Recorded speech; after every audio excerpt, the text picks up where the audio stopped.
Good morning po sa inyong lahat. Kamusta po ang inyong umaga? Ito na naman po ang inyong kagulay na mag-a-update naman sa aming palayan. For today's video po ay magsasabog ng abono si Mr. sa aming palayan dahil nangailangan na po ng pataba ang palay. Dito po kasi sa amin, ganito po ang uri ng aming pagsasaka.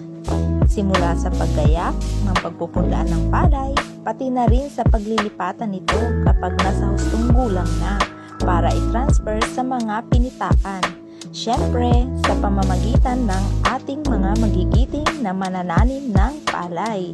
Shoutout nga pala kay Ate Leticia de los Reyes na siyang kabisilya o leader ng mga manananim.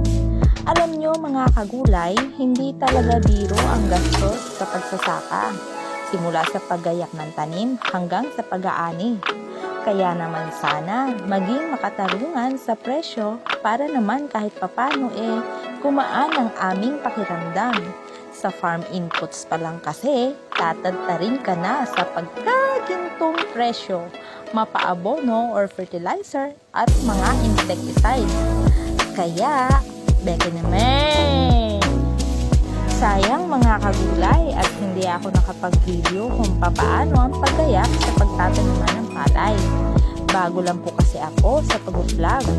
Pero hayaan po sa next cropping mag-a-update po ako. Nagmamadali na po dyan si Habibi kasi mukhang uulan na.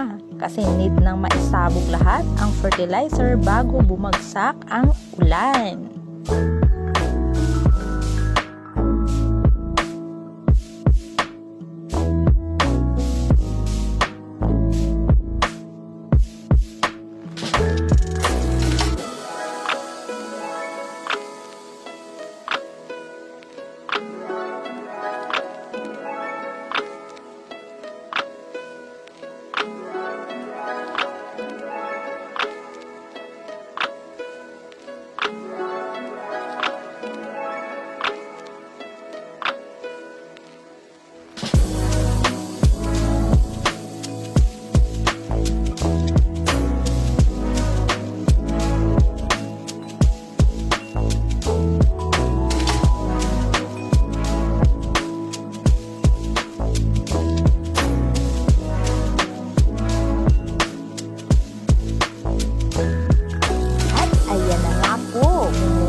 Sakto at nakatapos na magsabog ng abono si Mr.